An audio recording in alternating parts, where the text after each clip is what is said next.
বৃদ্ধ বাবা, আপনার কি এখনো হুঁশ করে নাই বাজান? আপনার দাড়ি গুলো পেকে গেছে, চামড়া গুলি কুচি মুচি হয়ে গেছে। ওই যে কবর স্থানের মাটি, কবর শুধু ডাকে ওই বৃদ্ধ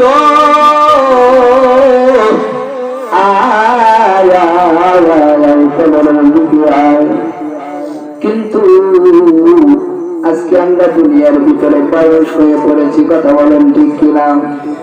আল্লাহ তাআলা কেমন কেমন ভয় করবে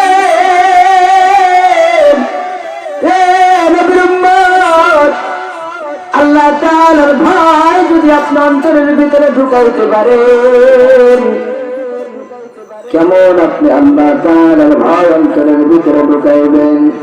আচ্ছা বলেন তো, যখন এই গ্রামের ভিতরে যখন আমার বাবা মারা যাবে কিংবা অন্যজন মারা যাবে, মারা যাওয়ার কিছুক্ষণ আগে কিন্তু বড় সন্তানের কাছে দিলে বলে, ওই সন্তান আমি মনে হয় দুনিয়া থেকে চির বিদায় নিয়ে চলে যাব। ও বাজার, দুনিয়ার ভিতরে তোর মাটারে জাগলাম, তোর মাটারে দেখা রাখি, বলে কি বলে না বাবা? কিন্তু সন্তান নফরত করে যায়, সন্তান বলে তোর ভাই বোনদেরকে রেখে গেলাম, তোর ভাই তোরকে দেখা রাখি, আর জমিন গুলো তোরা বন্টন করে নিস, বলে কি বলে না? এটা কিন্তু অনেক মানুষ বলে যায় বিদায় বেলায়, কোন বেলায়? বিদায় বেলায় বড় সন্তানদের কাছে দেখা সন্তান ওসিয়ত করে যায়। একটা বৃদ্ধ লোক সারা জনম নাফরমানি করেছে, জীবনে একটা ভালো কাজ করে নাই, কি করে নাই বাবা? জীবনে একটা ভালো কাজ করে না, নামাজ পড়তে ওই বান্দা চেনে না, জীবনে একটা ইবাদত করে নাই রে যুবক ভাই। বৃদ্ধ বাবাজি আপনাদের কথাই কিন্তু বলতেছি ভাই, এই বৃদ্ধ বাবা এবার বৃদ্ধ সারা জনম নাফরমানি করেছেন, সারা জনম নাফরমানি করার পর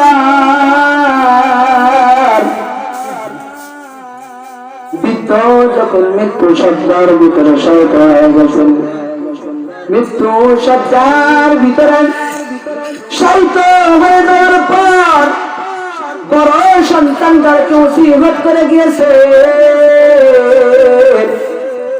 সন্তানদের রাস্তা বলেন, ও কলিজার টুকরা সন্তান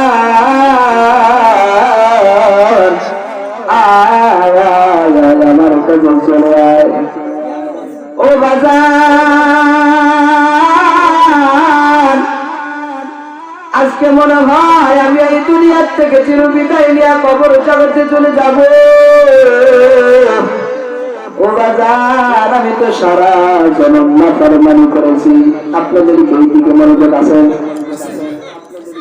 ওই দিকে মনোযোগ দেওয়া যাবে না। মুসলমান ইমানদার আল্লাহর গোলাম এবার যুবক ডাক দিয়েছেন, কলিজার টুকরা সন্তানদের বলতেছে, ও বাজার, আমি দুনিয়ার থেকে বিদায় হয়ে যাব, কিন্তু আমি আল্লাহ তাআলার কাছে সব সময় নাফরমানি করে ফেলে দিয়েছি। আমার জীবনে আমি কোনো ইবাদত বন্দেগী করি নাই, কি করে নাই বান্দা? ইবাদত বন্দেগী করে নাই কি? ইবাদত বলতেন কি জিনিস ছেড়ে না, বৃদ্ধ মৃত্যু সজ্জার ভিতরে শহীদ হয়ে যাওয়ার পর বৃদ্ধ এবার নিজের সন্তানদেরকে ওসিয়ত করে যায়। নিজের সন্তান কি বলেন? নিজের সন্তান ডাকতে বলে, ওই সন্তান আমি তো মারা যাব, কিন্তু আমার মারা যাওয়ার পরে তোমরা আমার দাফন কাফন করবে না, কি করবে না বাজান, দাফন কাফন করতে নিষেধ করে। ওই বৃদ্ধ দাফন কাফন করতে নিষেধ করতেছেন। সন্তান ডাকতে বলেন, ওই বাবা তুমি কেন দাফন কাফন করতে নিষেধ করো? তোমার কি কবর দেওয়া লাগবে না? বৃদ্ধ ডাকতে বলেন, তোমরা আমার যে কবর দিবা, কবর দিয়ে যখন তোমরা সবাই বাড়ির দিকে রওনা হয়ে যাবা,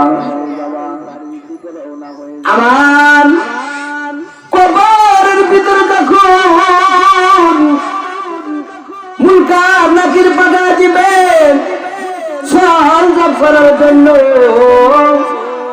আমি তো সাল জপে উত্তর দিতে পারবো না, এই জন্য তোমরা আমার কি করবা না, দাফন কাফন কবরে রাখবা না।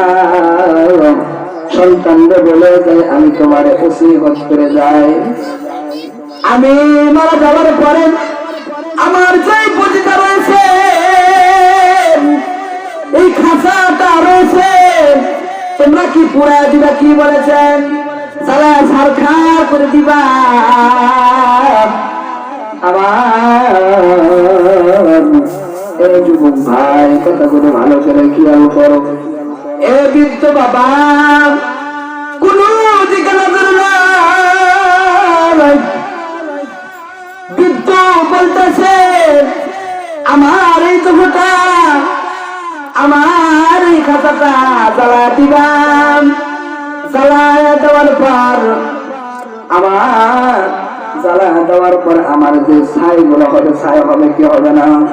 জ্বালা দেওয়ার পরে যে ছাই গুলো হবে জমিনের ভিতরে থাকবে, ওই ছাই গুলি তোমরা দুই ভাগে বিভক্ত করবা।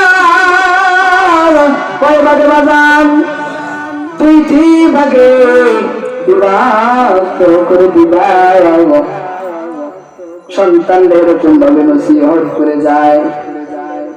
এবার সন্তান ডাক দেওয়ারে চলেন দুঃখিনী বাবারে ডাক দেবেন, এই বাবা তোমার এই চাইগুলো কি করবো?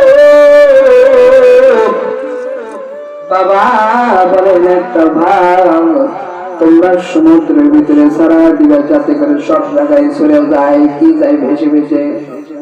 তাহলে কি ছাই কোনো খুঁজে পাওয়া যাবে কি বাজান? বলেন, কোন ছাই পাওয়া যাবে না। আর একটা ভাগ যে থাকবে, আর একটা ভাগ তোমরা বাতাসের সঙ্গে উড়িয়ে দিবা। কি বলেছেন? জীবনে ইবাদত করে না, কিন্তু মৃত্যু রাখবে আল্লাহ তাআলার ভয়ঙ্করের ভিতরে ঢুকছেন, কি করবে নাই? সন্তান এরকম ওসিয়ত করে দিয়েছে। বৃদ্ধ মারা যাওয়ার পর, বৃদ্ধ মারা যাওয়ার পর সন্তান এবার বাবার পোড়া ফেললেন। কি করলেন? বান্দারে পোড়া ফেলার পর, বান্দারে পোড়া ফেলানোর পরে এবার ছাইটা দুইটি ভাগে বিভক্ত করলেন, একটি গাছ পানির ভিতরে ছেড়ে দিলেন। আর বাবা বলেছিলেন, ওই সন্তান আমার যে ছাইগুলি দুইটি ভাগে বিভক্ত করবা, বিভক্ত করার পর যাতে করে আমার পুরো নাম গন্ধ কোন নিশানা না থাকে, কারণ আমার কি খুঁজে পাবে না। কি বলেন? আমার আল্লাহ এবার যুবক কি করেছেন? বাবার ওসিয়ত অনুযায়ী ওইগুলো কাজ করেছেন। পানির ভিতরে অর্ধেক ছাই ভাষা দিয়েছেন আর বাতাসের সঙ্গে মিশিয়ে দিয়েছেন। আমার আল্লাহ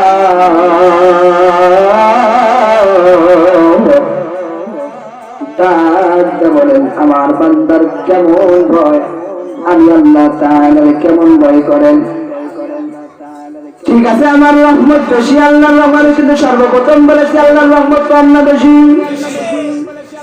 আরো একটু জোরে বলেন, আল্লাহর রহমত বেশি। এবার বৃদ্ধ বাবাজির কেমন ভাই,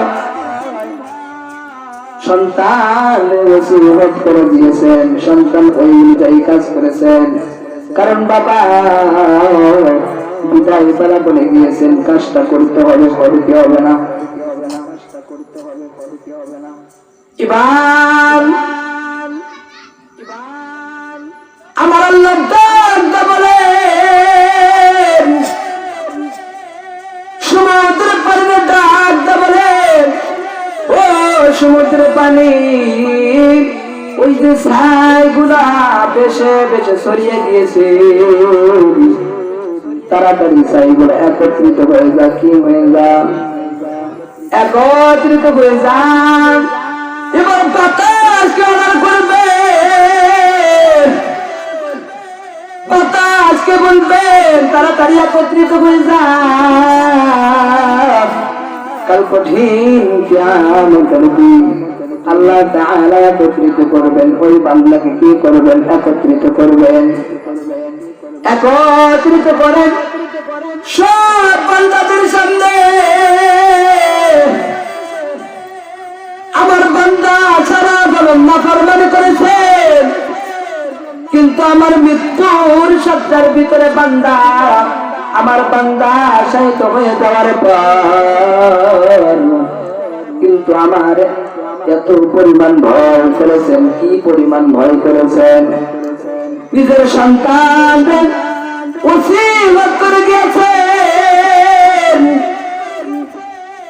আমার যাতে নাম নিশানা কোনো কিছু না থাকে। এটা ভয়ের কারণে তো করেছে বাজান। আল্লাহ তাআলার ভয় করতে হবে, কাল কঠিন কিয়ামতের দিন আমার আল্লাহ তাআলা ওই বান্দারে মাফ করে দিয়া জান্নাতের মেহমান